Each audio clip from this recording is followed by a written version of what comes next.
Hi, good morning. I guess we'll get things started. Looks like Dennis Hall, who we are expecting to participate, is running a little bit late. I guess there's a little bit of fog out there today, slowing some folks off in transit. So we'd like to welcome everybody here in the auditorium and those on the webinar to our CalTREES meeting. And this is CalTREES, so it's the California Timber Regulation and Environmental Evaluation System. This is the initiation of our efforts to develop a new online system for timber harvest permitting, and we'll be building this in phases. And it's very important to us that this be a system that meets the needs of the folks who are going to be using it, both people who are submitting plans, exemptions, emergencies, various kinds of harvesting documents through the system, as well as the members of the public who are interested in what's coming through in terms of harvesting activities and having the chance to review that information and as the standard parts of the process to be able to provide comments on harvesting plans that are under review, for example. So we're excited about this opportunity to develop this new system and get some of the perspectives on some of the things we're hoping that will accomplish for us in terms of efficiency and effectiveness and such as we go through the presentation. And pardon me for not introducing myself. My name is Russ Henley. I'm the Assistant Secretary for Forest Resources Management at the California Natural Resources Agency. And Natural Resources Agency is one of the two agencies who's leading the implementation of the Timber Regulation and Forest Restoration Program under Assembly Bill 1492, the other agency component being the Cal EPA and the State Water Board. So thank you for participating today and get things rolling here. And so just to go over the meeting agendas for today, we'll just have folks introduce themselves as they come up to speak. That sounds okay, folks. And I'll kick off the presentation talking a little bit about the Timber Regulation and Forest Restoration Program and some of the project objectives. Actually, I think Dennis was covering, or perhaps Dan will cover that if Dennis Hall doesn't make it. And talk about the development schedule, the process for developing the software application, and some of the other components that we're building into this, such as organizational change management. And then we'll shift to phase to open up to get your comments, your feedback, answer questions you may have. And in doing that, of course, we'll want to make sure we capture both input from the folks here in the auditorium as well as folks who are online here for the webinar. Jason, do you know the plan for getting comments from folks on the webinar? Are we going to do it through chat box or through the phone line? Is there a specific plan for that? I'm sorry? Phone line, okay, great. And so the phone line is open and we have an open phone line for people on. Okay, thank you. And so just, we'll request folks who are on the phone, if you could mute your phones until we open things up for questions, just help us to reduce background noise and things like that would be appreciated. So we're hoping to have a lot of stakeholders involved in this process for giving us input. Again, both people who are submitting harvesting documents as well as those who have other interests in using the system. Obviously, licensed professionals, RPFs and LTOs are certainly a very critical part of the audience. Landowners, forest industry organizations, professional organizations representing foresters, licensed foresters, environmental and conservation organizations who keep a track on and are concerned about timber management in the state and want to have an opportunity to know what's going on with timber management and make comments on the process or they might have concerns or recommendations, as well as the general public and the interest they may have in participating. We have a substantial list of state agencies and departments with involvement, as I mentioned, Cal EPA and the state and regional water boards, and under the California Natural Resources Agency, we have your review team folks, the Department of Forestry and Fire Protection, Department of Fish and Wildlife, California Geological Survey, And the Board of Forestry and Fire Protection, of course, is also in this. We've had a couple of discussions so far in front of the Board of Forestry and Fire Protection about this system, including a really basic initial demo some well over a year ago now, as some other discussions for them about how this process might move forward. And so obviously, as the lead regulatory body for setting the regulations and policy for forests in the state, is a player in this process. So just overall background for this, a key piece of that being Assembly Bill 1492, which passed in late 2012 and created the Timber Regulation and Forest Restoration Program. A number of critical goals under that. First, ensuring the protection of forest resources during the course of timber management, looking very broadly at forest resources from timberland productivity in and of itself, as well as fish and wildlife concerns, water quality concerns, sort of a whole host of forest resources, benefits, and ecological services we get from our forests. To improve the harvest document review processes, particularly looking at how we can improve the efficiency of those processes as well as the effectiveness of them.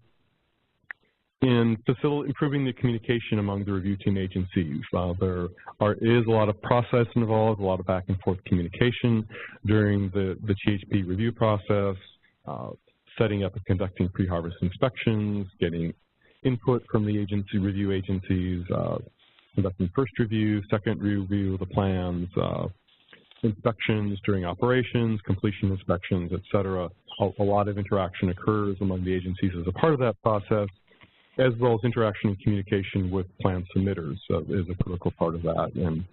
But one of the things we're hoping in particular is that this can improve the speed and efficiency of communication between the review process and plan submitters. So when there are questions on plans, when there are issues that need to get resolved, that feedback can get to the submitters as soon as possible so those issues can get resolved and the plan can continue through the review process. And as well, as mentioned, the various kinds of public interest stakeholders are also a key part of this in ensuring they're able to participate well and interact with this process and have a clear understanding of what's going on. So as emphasized earlier in the list of participants from state agencies, this is a state agency, very much a multi-agency process that we're trying to do here, both in terms of developing CalTREES as well as obviously the administration of the Forest Practice Act and rules. So just highlighting again some of the critical pieces of the Timber Regulation and Forest Restoration Program that are important with respect to this work in development of CalTREES is improving the efficiency, transparency, and data collection under the state's timber harvest review team agencies and departments, and to also help support our requirements for annually reporting to the legislature on the activities of the program. This system is intended not only to help with the submission and review and ongoing administration process for harvesting plans and other harvest documents, but it's also going to help us to more efficiently collect the kinds of administrative data about the program that we're required to report annually to the legislature. A graphic I often use to talk about the program is the AB 1492 accountability triangle. And the triangle places ecological performance measures at the bottom because fundamentally that's what these programs are about. If you look at the Forest Practice Act, you look at the Forest Practice Rules, you look at the other statutory and regulatory processes that are involved in here, whether it's the Protocol on Water Quality Act, Endangered Species Act, and other statutes that the Department of Fish and Wildlife operates under, there's key concerns identified about ensuring that we're protecting the broad range of forest resource values in the conduct of timber harvesting. This isn't just about the forest practice rules, but it's also about the other regulations that these other departments and agencies have responsibility for. So on the left-hand side of the triangle is the primary piece that CalTREES is focused on, is the efficiency and transparency of the process. How can we make the process more efficient while at the same time ensure that there's full transparency for everybody who might be interested in tracking that process? And on the right-hand triangle, side of the triangle is environmental data assembly and sharing. Having good quality environmental data is critical to the forest practices program, to having that data available to folks who are preparing harvesting plans so they can conduct good quality environmental analyses for the proposed projects. Similarly, the agencies reviewing those projects need to have good quality environmental data, and people in the public who are concerned about harvesting also need to have access to that data. So that also is an important piece of this, and I think there are some opportunities as CalAters gets developed for the information that comes out of CalAters, or excuse me, CalTREES. We have another state system called CalAters. I apologize for the confusion. CalTREES can help to environmental data development as well. And obviously, in order to have ecological performance measures, you need to have data that underlie those measures. So that sort of connects back around to the bottom of the accountability triangle. So we'll shift now. Dan Craig from CAL FIRE is going to take the next couple of slides, and then we'll shift to Mary Kaleha, and then we'll open things up for questions and comments.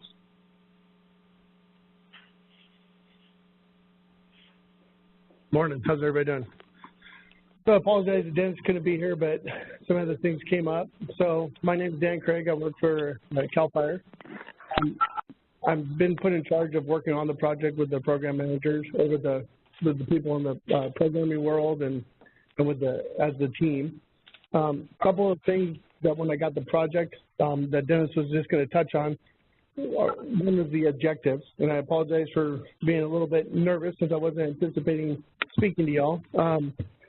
We've looked at efficiency and transparency as the big key of the CalTREES project. So when I took on the project, one of the things I decided, since I've written plans, worked for private industry, and worked on the CAL FIRE side doing inspections, I really wanted something that I know I would use if I was on the private side with the public sector of things. Our main goal and objective is to provide something that would be useful to you guys, usable to the public and usable to the other agencies, so that we all start working the same playing field and understand when things are due and how we can efficiently click along a little bit more smoothly. So that's another objective. Oh, getting feedback. Another objective is well, I'll just go through them here. Provide an online submission system for timber harvest documents. The ability for you guys to be able to see change in the rules rapidly.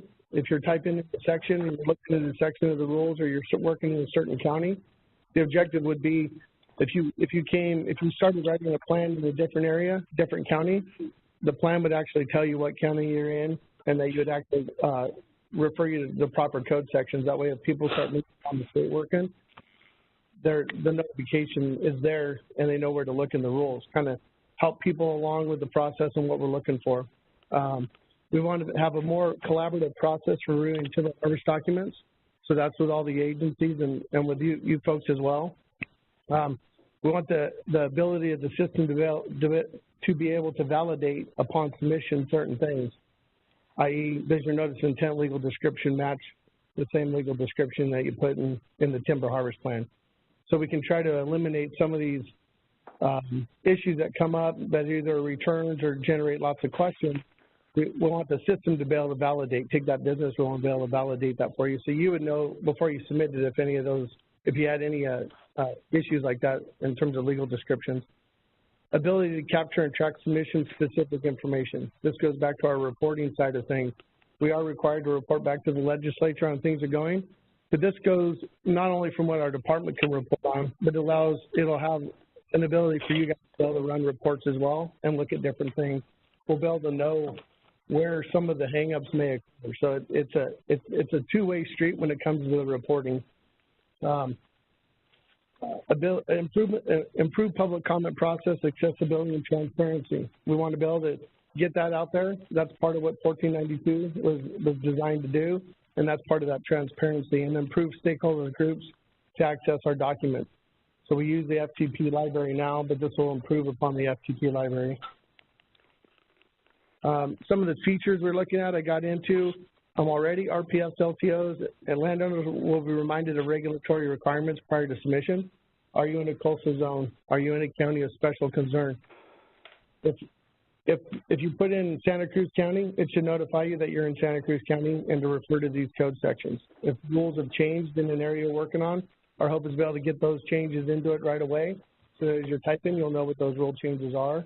It should help the flow of what CAL FIRE and the other agencies are looking for and what's required for regulations. Electronic notification and document distribution to submitters, landowners, and timber landowners. So one of the hopes is that we'll be able to get the information back to you right away, not just to the U.S. Post Office, but like if you send in an exemption, once it's validated by the staff, it'll come back to you in a PDF form right away. So you could have it in a matter of hours or minutes, even if someone's looking at those things at the particular time it comes in. Accountability to review timelines. This again includes all of us. Accountability to the other agencies that they're holding to their timelines, accountability to CAL FIRE that we're holding to timelines, and accountability for you guys to be able to track that. And so you guys know when we think the timelines are, to some of the confusion on timelines. And this will ultimately bring all the review team offices in CAL FIRE together on the same process will be followed through all three offices. Again, more efficient reporting and then better agency accountability in the end run. So again, primary focus is to make something usable for you guys that upon submission you feel comfortable will proceed through the process a little bit quicker. And I'll turn it over to Mary now for development and scheduling.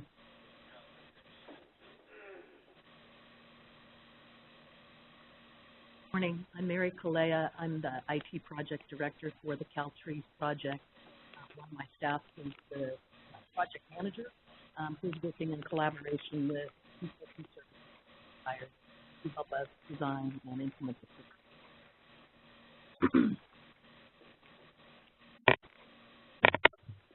So developing the system, it's going to be approximately a 2.5-year endeavor. We've broken it into 3 phases.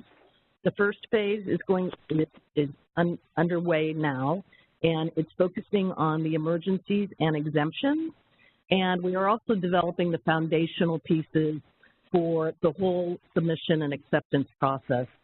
And what that means is, as Dan was mentioning, we're going to have timers, if you will, when the plan comes in, when it's filed, when information is due back to you, that applies not only to emergencies and exemptions, but to the THPs and all the other plans as well. So we're developing some of those key features that are going to be used for all of the plans, although the timing clearly will change.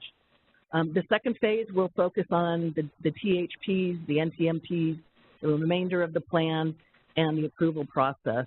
So this will be where you go through first review, the PHI, second review, all the way through the director's determination and notice of conformance. So it goes all the way up to what I believe you call the operational period. And then the third phase of this project is post-approval or operational period. It will include the features for inspections, violations, law enforcement, completion, stocking reports, all the things that occur when you actually move into your operational phases. So that's where we are.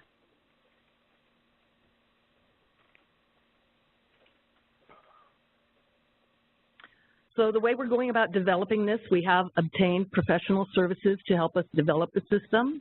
The team is called Team VIP. The prime contractor is the Visionary Integration Professionals.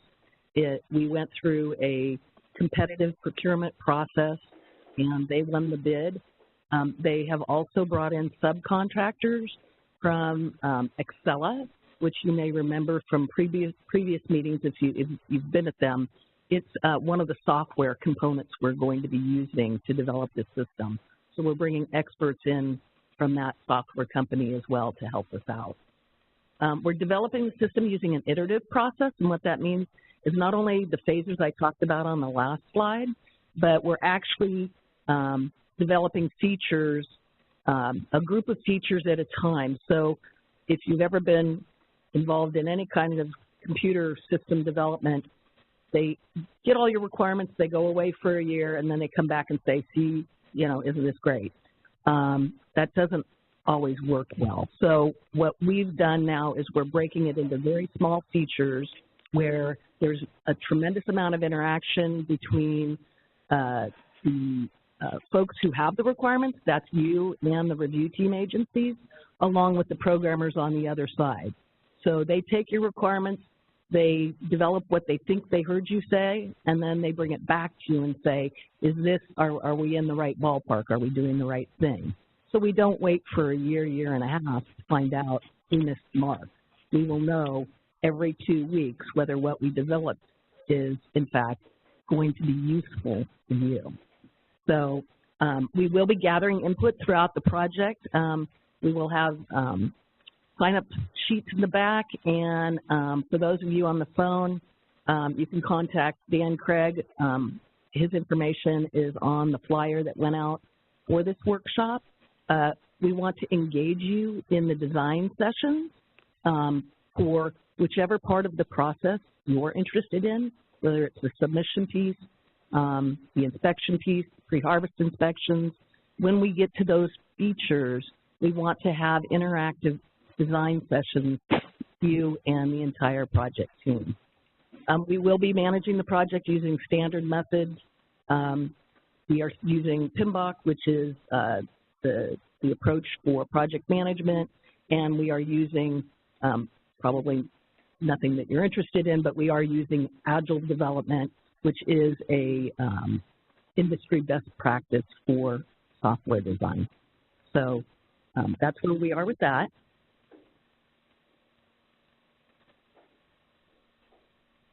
Do we want to take them now, or do we want to? Sure. Oh, the mic.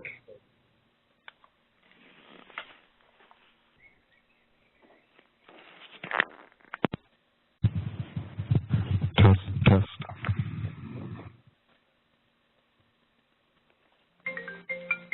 I'm just curious if during this rollout of the development phase, if you're going to use like a beta group, like a test, or is it just going to be all RPFs that are going to be using the system for emergencies and exemptions?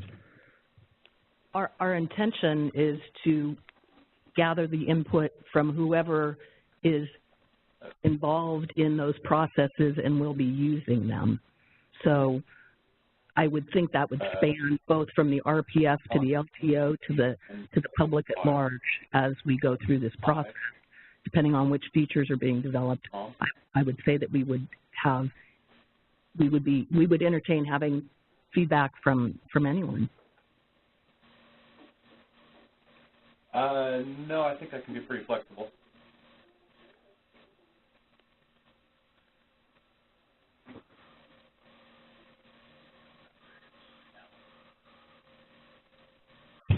So yeah, you're saying it'll be mandatory for all LTOs, RPS, or no? This is voluntary.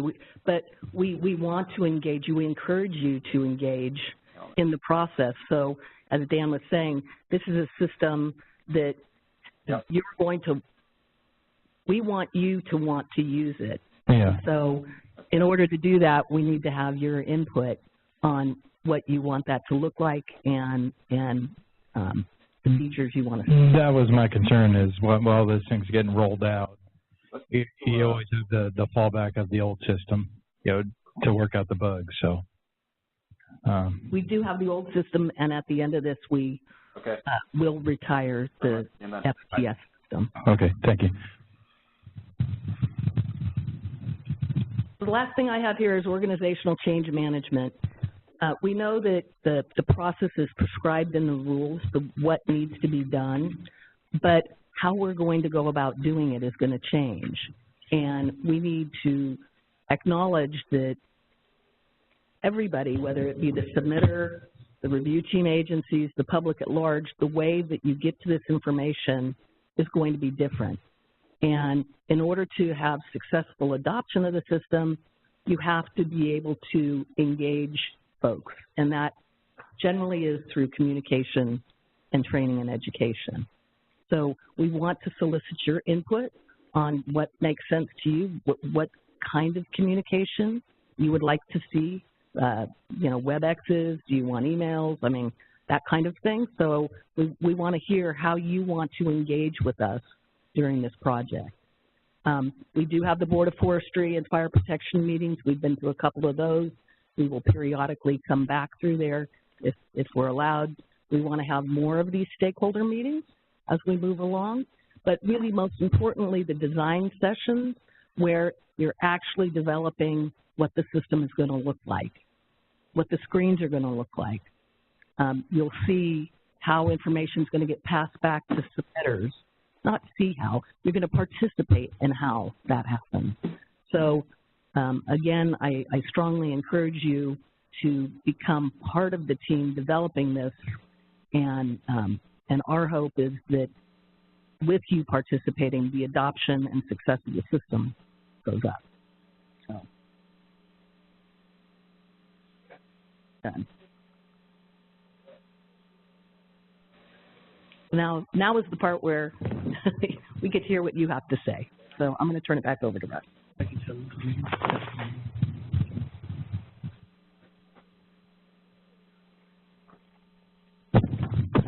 Okay, so Russ Henley again here. So would like to open things up for further questions and comments and input, system concerns, things you want to make sure we address, potential pitfalls you want to make sure we avoid, things that, features you think that would make the system attractive and easy to use for you.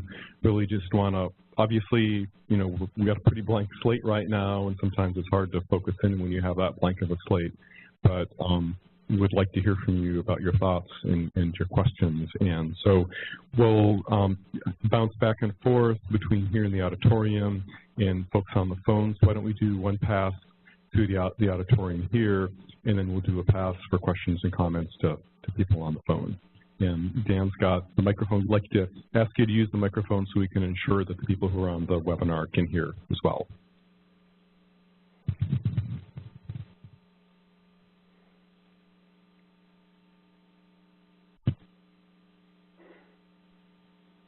And if you don't mind identifying yourself and, you know, let us know what role you play in the process, whether you're an RPF or a landowner, et cetera, just so we can understand a little bit the perspective that you're speaking from.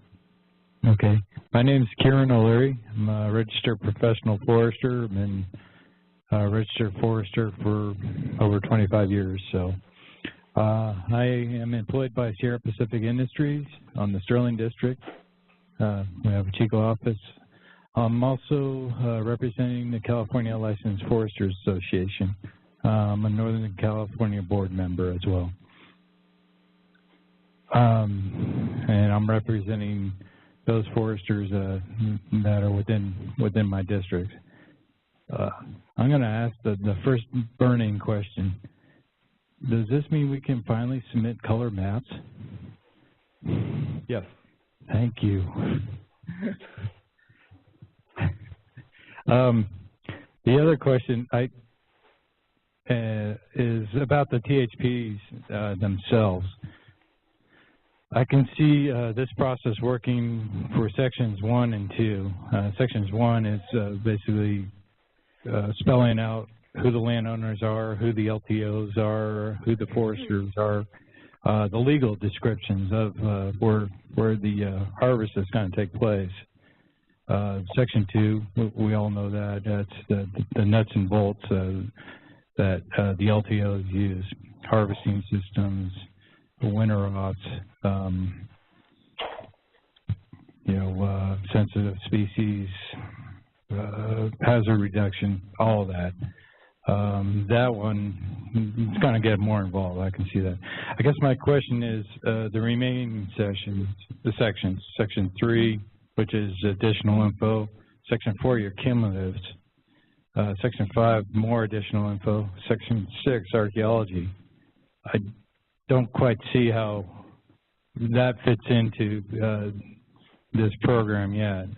I can say from the CLFA board, those other sections 3 through 6, might be more of just basically cataloging those as maybe some PDF files and dropping those into a Dropbox where the RPFs can submit those plans to the review team. So I know this is in the infant stage of development, but I just thought I'd drop that point. I understand what you guys in the state are trying to do in terms of development and collection of information, and I see it working in sections 1 and 2, but the remaining sections, I don't know how you're going to tackle that one, but I'll leave it to that. Kieran, and I'll ask Dan to respond to that in a little bit of detail. And I mean, one of the goals in this is to have something that is a little bit more sophisticated than just PDF, so that you do have more of kind of a database nature of the information that's coming into the system, and Dan can speak to that. You raised some questions about archaeology. There can be sections of this that do handle confidential information, so that will be provided for in the development of the system, so we can get the confidential archaeological addendums and things like that, so we can have that confidential information as a part of this. And I'll let Dan speak a little bit more to some of the thoughts about how some of the other informational sections will get captured. Once again, Dan Craig, CAL FIRE. Your question's really good, and that's where I wanted to emphasize this, where we need your guys' input as well. You hit the nail on the head, sections 1 and 2, because we have a form that we can do some checkbox type items, roads, water courses, those kind of things. Allows us to develop in the new database, but a lot of our erroneous documents that we have that are just kind of hit and miss, not always consistent. We've bounced a few different ideas off just as we talk about what the Acela program can actually do and what it can function and how we can report on that information. The PDF style is what you mentioned is something that's been talked about. But again, we'd like to go to a more integrated type system where we don't have to do that. So right now we've worked on emergencies and exemptions. We all know that if there's greater than 3 acres, the system will notify you that you need a CAL, the confidential ARC letter. We've developed a confidential ARC letter that when you hit that threshold, you'll be required to fill out prior to submittal. We were looking at wanting to develop, and what Dennis has mentioned is we want to be able to develop all aspects of it. So the letters that would go out 7-10 days earlier to your tribes, or to the Native American Contact Center, can also be built in the system. He wants to try to make it as integrated as possible with the system. Part of that's going to be what Acela can do for us, and then what you guys want to see on the back end of it. We have small landowners where there's not a lot of information gathered up, so I don't see the PDF version being as confusing, but then we look at the company level where we bounced around several items at the company level, having stuff that's maybe in the library, kind of concept that people could refer back to and those kind of things. Company logins rather than individual logins. So we've bounced all these ideas off. Nothing is sticking to the wall at the moment because we still have to get there. As Mary said, it's a 2.5-year progress. But where your comments come in and how you guys can help us kind of solution that out with how Acela works that's where we need your input. Obviously, I can work with any form that we have on our CAL FIRE webpage. I can make the form a simple online form for someone to submit, but how that works and how you guys want to see that work and how we attach all the stuff to it's really going to be the communication between all of us to be able to get that done. But you're exactly right. Sections 1 and 2 and the emergency exemptions are going to be easy. It's the stuff off to the side that's going to be a little bit more challenging. But we are looking into that. And suggestions, always. I just need suggestions. I'm only one person. And like you said, I wrote plans. I remember how to do it, but it's been a while, so I want to know the stumbling blocks that you guys have that we can get out of your way for this project to be effective for you guys.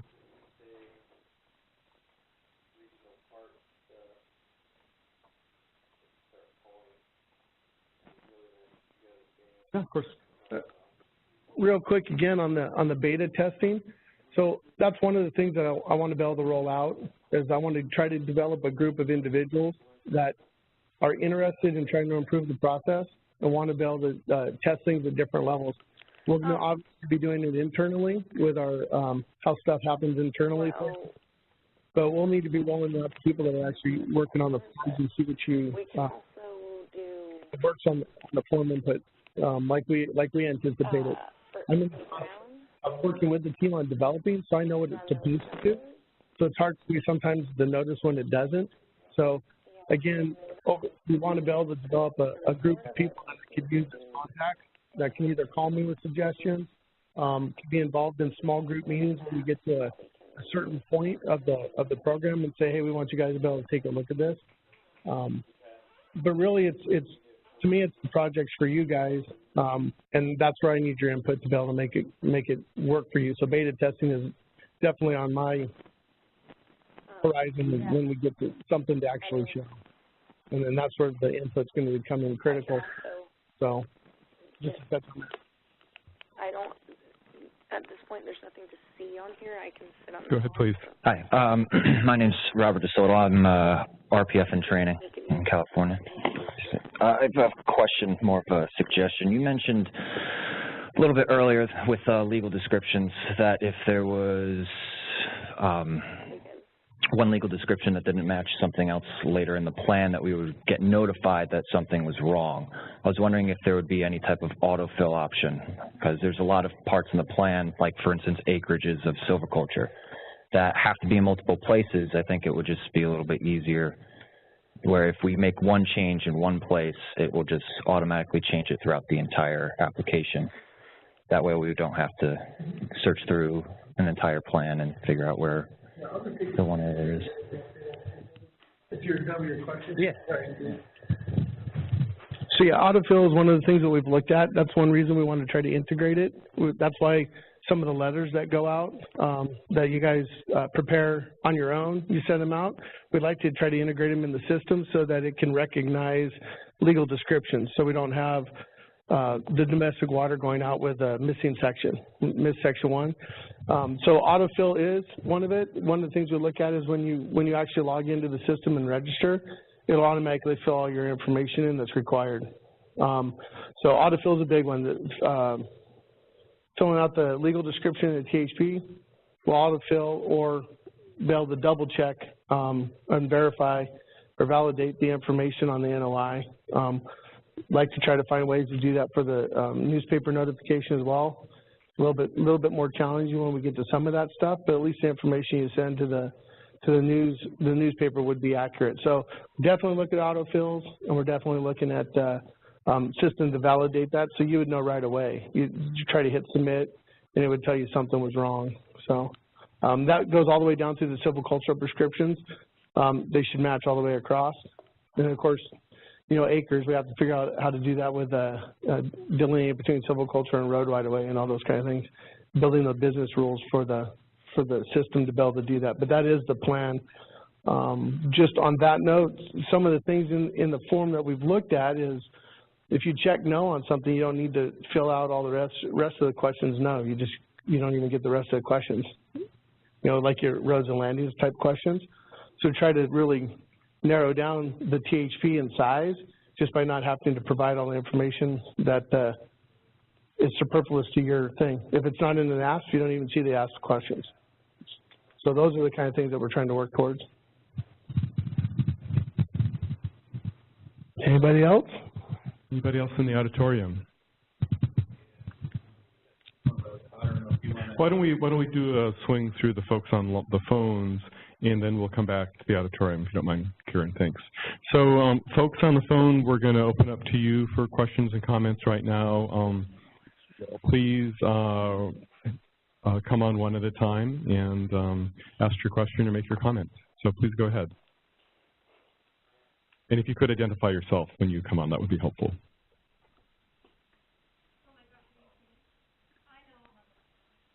Russ, are you going to use the raise hand thing? Can you see that?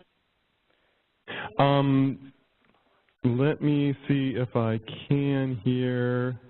That sounded like Mike Denai. It is. Okay. Oops, there we go. Chat box on.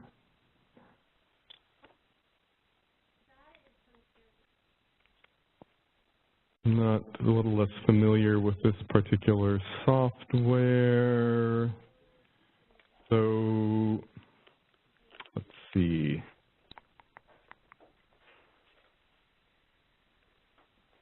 I'm not seeing anything coming in on chat so far, but I'm not familiar with this particular software. So let's just try to do it over the phones for now, and if we could, okay, if everybody hopefully has an audio connection. I have two really quick questions. This is Mike Janai, MRC and HRC. Have you thought that maybe perhaps when you start tackling the attempt to do THPs, that first off you might try using the existing data embedded in NTMPs and work with the NTOs, because that information it occurs to me is pretty well locked down and won't change very much over time, and maybe a little bit more simple to do your beta testing on that. That's question number one. And more importantly, for those of us that operate with HCPs, PTEIRs, what are your folks' thoughts in terms of how you're going to be able to customize your forms and what have you, as we have done, so that all of the bells and whistles that are in those documents show up in our THP submissions? Dan?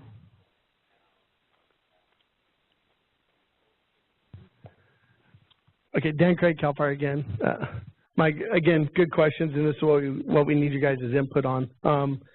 So at this point, I know it's an issue that's sitting out there, but we haven't really addressed it in terms of, we've discussed it, but we haven't come up with solutions or probabilities on that quite yet. Understanding that the rules, we have to, the software is black and white, so we have to provide the business rules. So providing business rules for many different environmental documents is going to be challenging at best. So again, we haven't really dove too much into that other than just thoughts and random conversations amongst the programmers, but because our main focus has been with the emergencies and the exemptions. Again, just having someone on the team that's aware of these kind of things and these problems is going to be helpful, but we certainly haven't got that far yet, other than just kind of had it on the side burner at the moment. Sorry I can't be more specific on your question.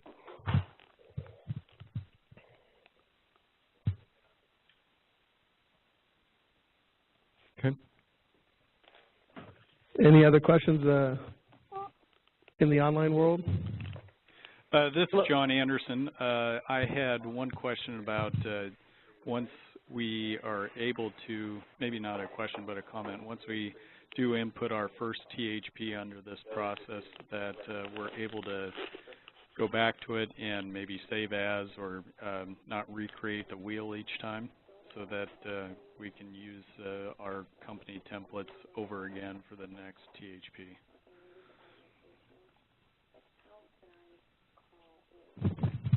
Yeah, John, that's definitely been one of the things we're looking at, working on the save function for everything that you guys do. And that's where we've looked into doing different things like potential different logins for companies that the foresters for companies work within, if a seller works in that fashion. But we do want to be able to save and be able to have a ability for everybody just to attach the documents that they use if they're pertinent to the timber harvest plan, so we're not reinventing the wheel every time. Great, thank you. Yeah, this is Bobby Douglas. I'm a forester with Michigan California Timber Company out of Wairika. I had a couple quick questions, I guess. for all the rules and stuff in like, all the sections, but sections 2, when you ask a question and you reference a rule, is there going to be some sort of like hot link, or can you just scroll over it and the rule might pop up and show you what it is? Also, like the 1600 permit, that's obviously a different organization or regulatory agency. Is that going to be part of this as well? Okay, Bob, so the plan is to be able to do, we want to be able to hot link or at least reference the code section that people need to look at when they're in an area that they, special county of concern or coastal commission, for example. I'll use that since it's fresh on my mind with working on emergencies. We do want to have that. We talked about being able to hot link that to a specific section of the rules. And then there was another part of your question. The 1600. Yeah, when we meet with the other agencies, the plan is to try to integrate all that stuff within the system. So all agencies that are doing a review on all aspects of the harvest document will be in one spot. And hopefully they'll be comfortable with using, creating the system, the 1600 agreement that we could utilize their process as well. One of the things that I know has come up from the some of the other organizations, professional organizations, also was having to do with, I know there's the CLFA instructions that are out there for filling out a timber harvest plan. If those are refined enough that we could actually, when someone goes to type in a specific box, that the CLFA instructions would explain what was being looked for in that box. So this should help a lot of, again, with rule changes. And it would help with new RPFs coming onto the scene on what's expected from the department and the review agencies at that level. So those are the kind of things we are looking at, to be somewhat tutorial in nature as we go through it. But again, a lot of wordsmithing to get all that information right and get everybody on board. So anybody that's willing to help, we'll always reiterate, we need the help. So sign up to be one of the contacts. Thank you. Other questions or comments from folks on the phones? Yes. Go ahead. This is Harlan Tranmer with Big Creek Lumber. I missed a couple minutes, so you might have covered this, but I was wondering how the maps, like the operations maps would be created, since we're using our own internal databases at this point.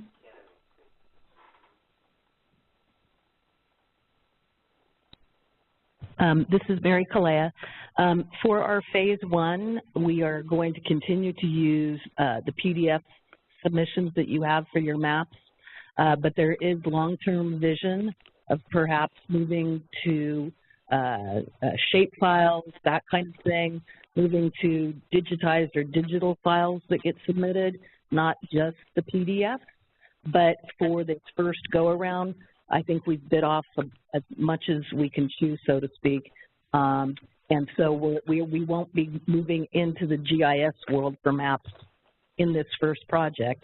But we are definitely leaving the door open for future enhancements, and we fully anticipate them coming. Thank you. And Russ here, just sort of a follow-up comment on that. And we have heard some concerns from some landowners who are perhaps a little less motivated to submit GIS information in a real GIS spatial format because of some of the nature of some of that information, the investments they've made in preparing that, and who may have some of the rights to some of the information presented in that. So they're looking at that very carefully and are going to be pretty cautious about how they would approach submitting actual digital shape files, for example, for the spatial information. So I just wanted to note that we have had that concern. We know that exists, and obviously we need to work with that. Okay, thanks. Next person on the phones. This is John Kessler. I'm a consulting forester up in Siskiyou County, and I believe I heard Dan Craig say that there is going to be something in the project for THP submission that will alert the submitter if there are filing issues with the document so that there are fewer returns. Did I hear that correctly? Yes, Daniel, please. Yeah, so what we want to try to do is the simple returns that the system can validate, such as like legal descriptions not being 100% the same in one spot as they are in the other. Those kind of things would be a submission issue that we've oftentimes sent a plan back for. So we want to try to catch those kind of things and have the system actually validate all that information so that all sections that are supposed to be match should match before you even hit submit, and then those things would just kind of fall off the table as concerns. Thank you. Yeah, we'd really like to be able to have as much error trapping, if you will, built into this so that we can avoid returns. There have been a lot of returns lately in the stats that we look at, so we're trying to better understand why there are being so many planned returns and how we can help to, better work with RPFs to inform them about what people seem to be tripping up on and how to avoid those trip-ups. And having the opportunity to hardwire into the system, I think, will be really helpful in avoiding planned returns that can cause some slowdowns in the process.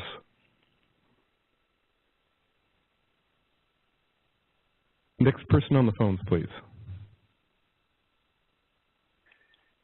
Well, this is Dave Derby. I'm the Unit Forester for CAL FIRE, and also spent quite a bit of time writing harvesting plans as a consultant. And I'm just a comment about just different connectivity situations that the different users might have. Some folks are, have high-speed internet, and other folks don't. And just keep that in mind as we move through this process.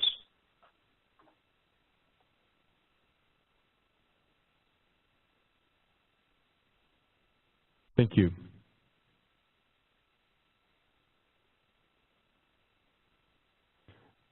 Next on the phones.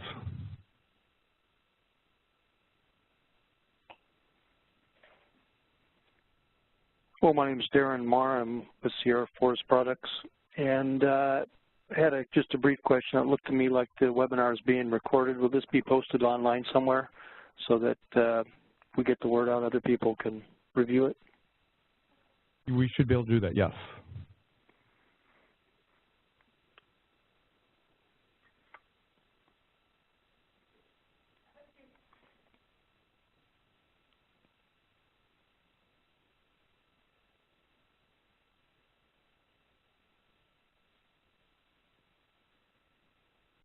Anyone else on the phones?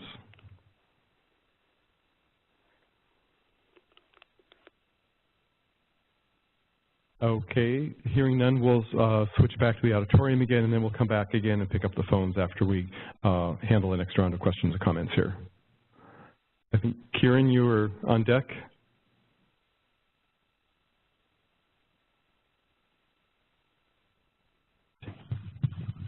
It's more of an archaeology question, but one of the fatal flaws that can trip up a plan is not getting the legals right in the archaeology section. So that goes back to your question about autofill and taking care of that. So that's just a suggestion. The other thing that from our perspective was the notification to the tribes and to the Native American contacts. To me, I've been doing this for 25 years, but it just seems I was kind of scratching my head where I'm sending 10 to 12 letters out and getting nothing back. It might be more of a question for the state archaeologist, Dave Foster. Perhaps now is the time to bring them into the 21st century, and maybe we can submit these letters via email rather than snail mail. It's just a comment, and that could be part of this process too when you develop the archaeology phase of this. That to me seems more of a timely function that would help us in general. Thanks.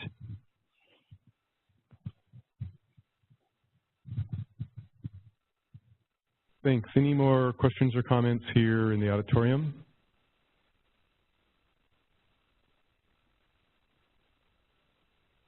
Okay, seeing none, let's go back out to folks on the phone. Any more questions or comments from people on the phone? Russ, this is John Anderson again. You mentioned that, or someone did, that the 1600 process would be folded into the system. And for those on the coast, is it the plan to fold in water quality permitting aspect of it as well, the enrollment and DW in general waste discharge requirements, that type of thing? I think that, you know, initially the level of connectivity between the THP or the forced practice rule permitting system and other agencies' permitting systems is going to be pretty limited. It may be more in the nature of we're able to output information that would go into their systems, but at this point, and you know, Mary and Dan kind of correct me if I'm off base here, but there is not, we're not looking at real integration of the systems at this point, and that gets a lot more complicated and a lot more difficult, and it looks like Mary's going to handle this one. You're absolutely correct. For this project, we will not be doing any bidirectional interfaces with the other agencies. But with that said, there's been a lot of conversation about that, the 1600 process and all the other permitting systems and how they all intertwine and need to share information, that instead of doing it over and over and over again, that we actually can share information across the review team agencies. But for Project 1, we won't be doing any integration for the 1600 permits or any of the control board permitting at this point in time. But as Russ said, there will be full functionality for all the review team agencies to have all of the information that goes into the system to be able to retrieve it and put it into their systems and use it for their permitting processes. Would that, this is Mike Janai again, would that then negate your ability to, at a minimum, track their timeline on their process approvals as far as your reporting back out to the legislature? So the reporting that will come out of CalTREES initially will be the reporting for the timber harvesting documents. It won't be for the 1600 permits or the WDRs. That will be coming from the other review team agencies. The information will be sent to the legislature on how many plans have been submitted, of what type, you know, how many met the deadlines, the due dates, how many, you know, what percentage missed, that kind of thing, but it is all going to be focused on timber harvesting plans for this first project. But there's lots of thoughts. Lots of people want to go further with enhancements. It's great, but we actually do have a budget, so we have to stay within that, and we're going to focus on the timber harvesting plans. We have enough challenges, I think, to get the forced practice piece of this integrated and developed. The integrating with other agencies' systems is, well, kind of a whole order of magnitude further away from the challenge in doing it. Yeah, this is Bobby Douglas again. I saw that the timeline was about 2.5 years for the whole phases 1 through 3. What kind of timeline are you anticipating to finish phase 1?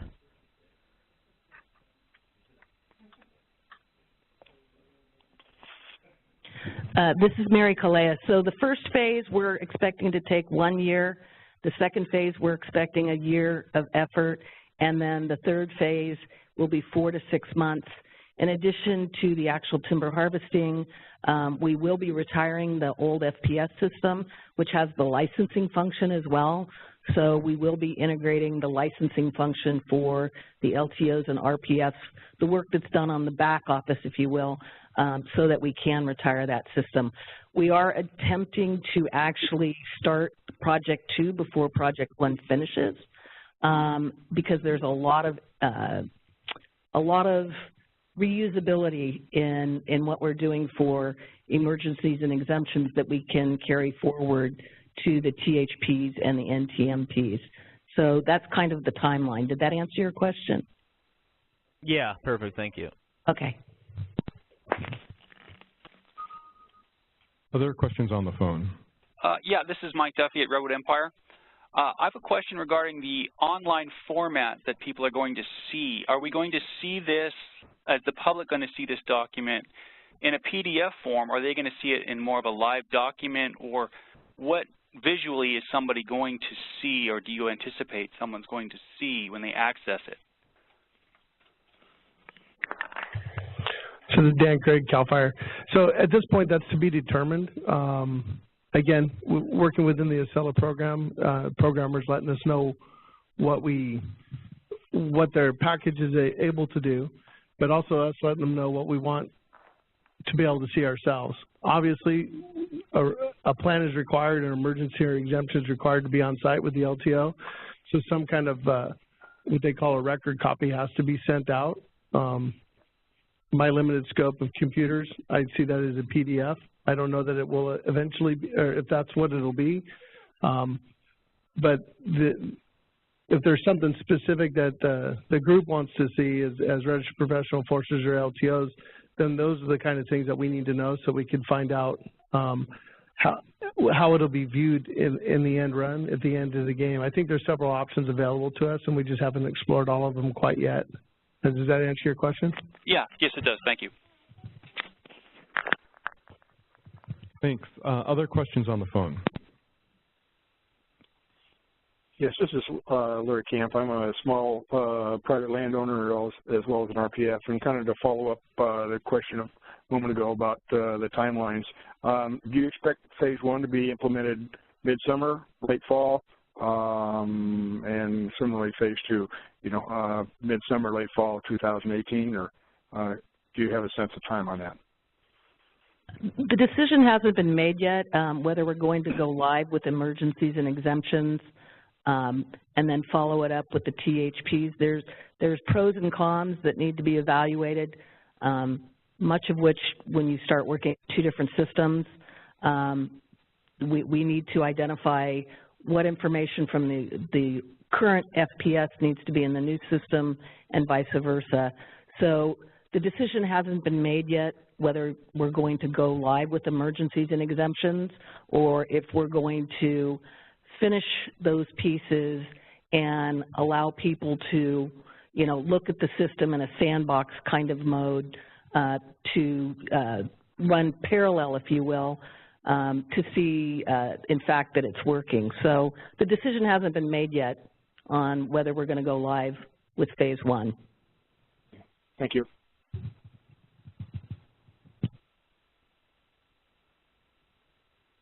Thank you. Next question on the phones.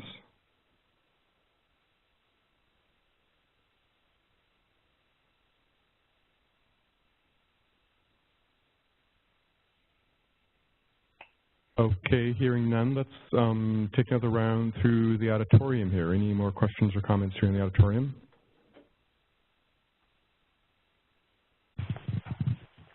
Hey, my name is Pete Sundahl. I'm the owner of Sierra Timber Services up in Butte County, and we're a consulting RPF firm. I think my key concern that I'd like to see us address as we develop this is the ability. The force practice rules gives us a lot of flexibility to propose alternatives to the rules with the same effect.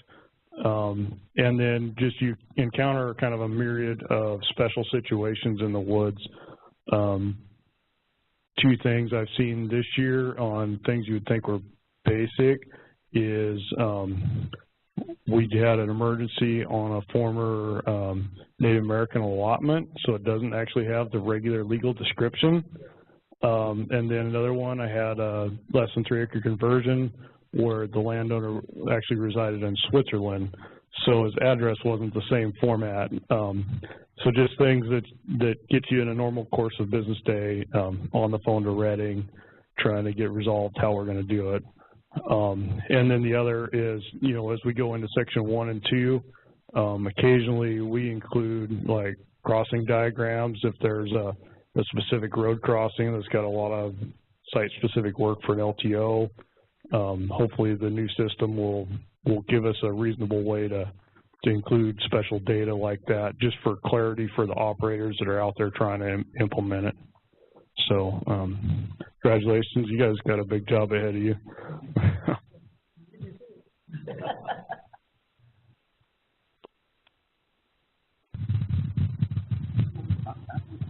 Okay, thank you. Any more questions in the auditorium? Okay, let's go back to the phones and see if there are any more questions on the phones, questions or comments.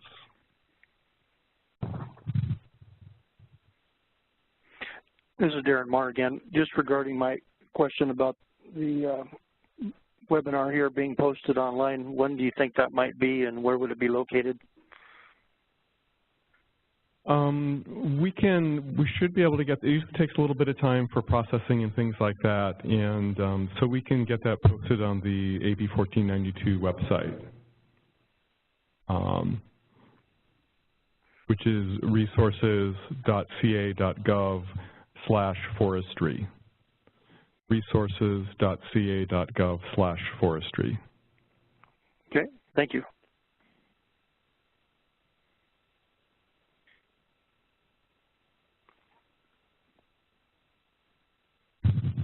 Okay, I think just one last check for questions, either in the auditorium or the phones, and after that I'll just look to Dan and Mary and see if they have any wrap-up comments they'd like to make. So last call for questions, anybody? Looks like we've got a taker here in the auditorium.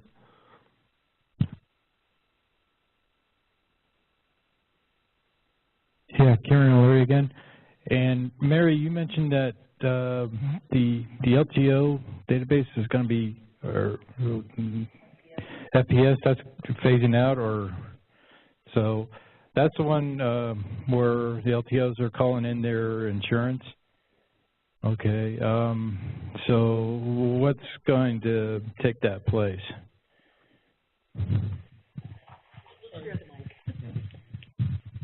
So we're actually going to program that in the new system. So the same process that you're using to update your insurance, or on the backside we check for expiration. So all of those functions and features are going to move over to the new CalTREES.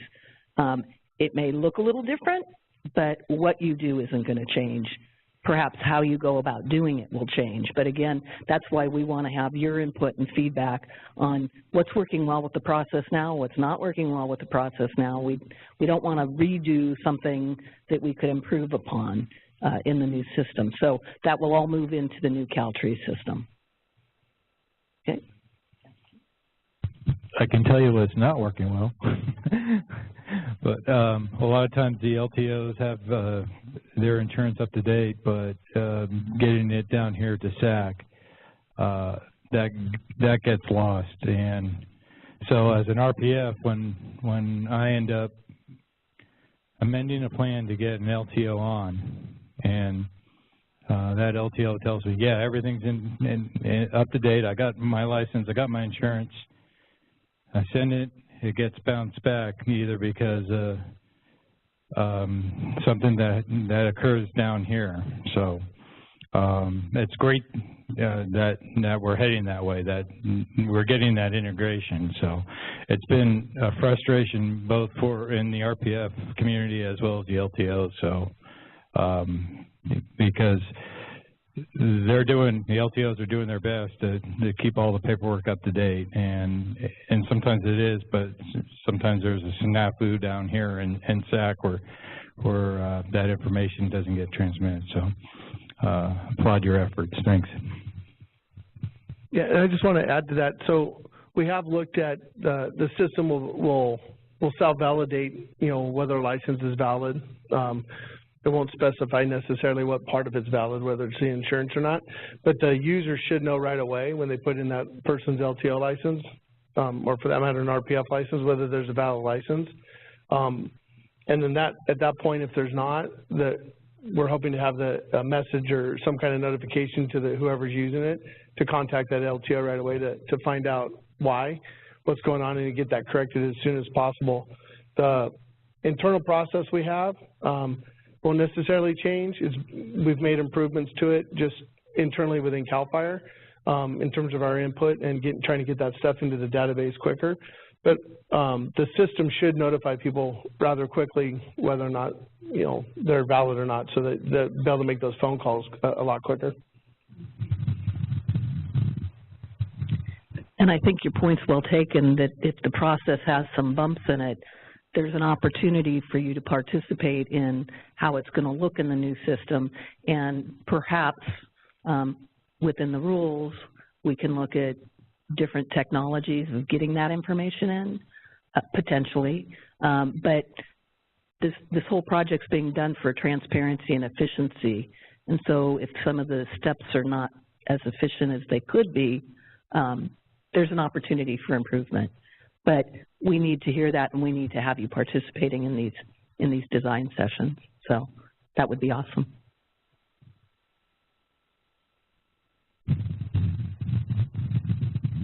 Okay, last call for further question or comments in the auditorium or on the phones. Anybody at all? This is John Kessler again. Just two comments. One of them is I believe that there are certain portions of the plan, such as the erosion hazard rating form, things like that could probably be included in the automation fairly easily as a fill-in. But I wanted to, you mentioned it briefly, but I wanted to mention that document security, I think, is going to be a fairly critical issue. It was stated that they may have logins for companies. Not all of us work for companies, so that'll be something going forward that probably needs to be looked at fairly hard. And thank you.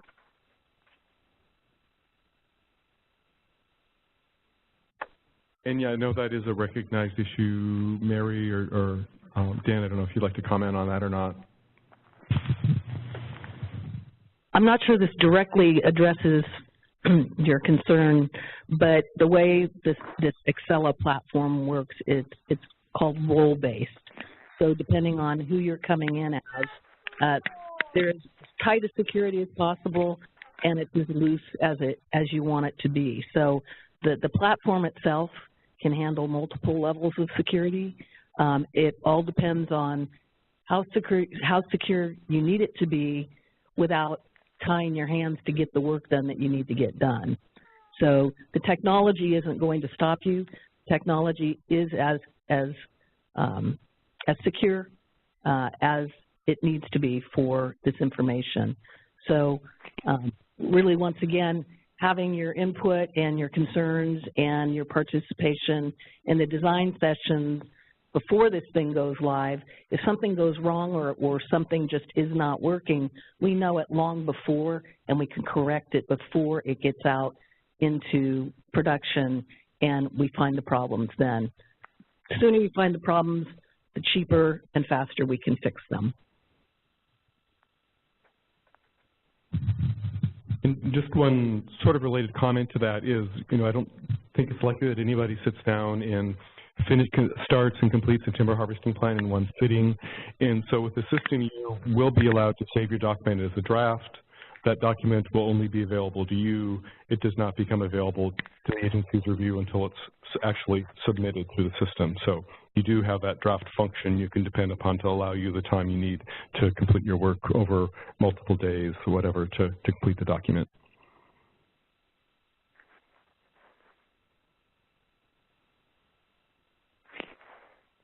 Okay, last final check for questions. Go ahead. Yeah, this is Larry Camp again. Kind of a follow-up. This has been a helpful introduction session to this, but, do you anticipate having another call-in webinar like this prior to, phase one beginning to go active? Yes, the intent is to have periodic meetings like this. I hope you folks are finding that the webinars who are out there in webinar land are finding that this is effective for you.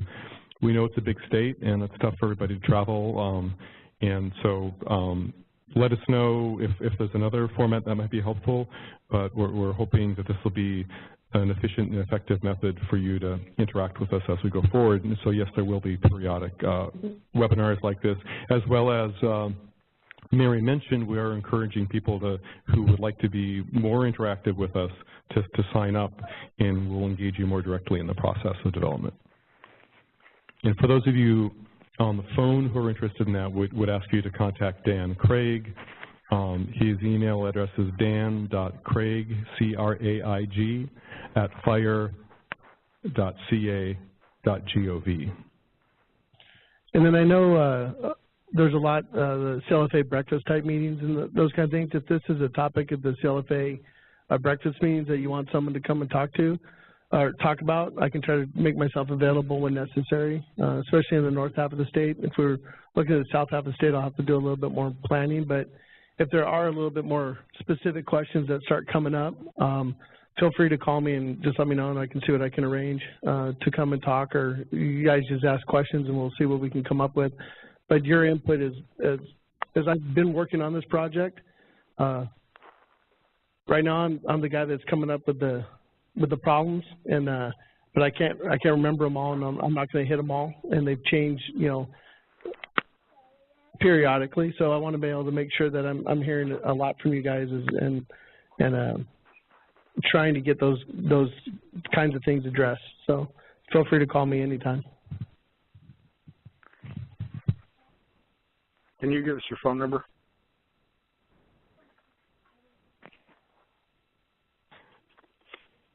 And my number's on the flyer. See, it's I only know my seems like I only know my personal one. It's 224-2453 is my office number, and leave a message there. What's area the code on that? Excuse me, area code 530-224-2453. And I'm out at the airport office in Reading. Thank you. Okay, last call for questions or comments. Yes, this is Mike Duffy of Redwood Empire again. I was calling asking regarding, are you guys planning to maintain and control the database out of the state, or are you going to utilize a third party to continue that? This is Mary Kalea. Actually, the application will reside in the Natural Resources Agency Tier 3 data center, which is about the best you can get. So it will be maintained out of there, and long-term CAL FIRE will maintain the application itself, but the data center supports all of the network connectivity, servers, and all the underlying infrastructure. So if we had any concerns regarding that, the form, the database, or anything, there would be a specific contact at the state that we can continue to work with? Yes, that's correct. Okay, thank you.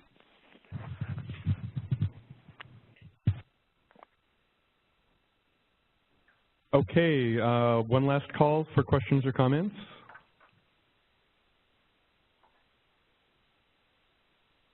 Hearing none, Dan, Mary, will ask either of you if you'd like to make any concluding comments. Okay, so looks like no, and so I'll just go ahead and wrap up, and want to thank everybody for participating today, both those of you here in person, those of you participating through the webinar. Really glad to have your input, and again, we're really looking forward to getting that input from you throughout the process at whatever level of involvement you would like to make that at. And Mary is putting the, for folks here in the auditorium, sign-up sheets in the back. You can sign up on the way out if you'd like to be more involved with the process, a little bit more hands-on, and just really appreciate everybody participating today, and start of an interesting process. And again, want to reiterate that we really want to make this to be a good product that's going to work well for people, and that people are going to want to use. So on that note, thank you very much, and we'll close the webinar out, and we'll see you next time.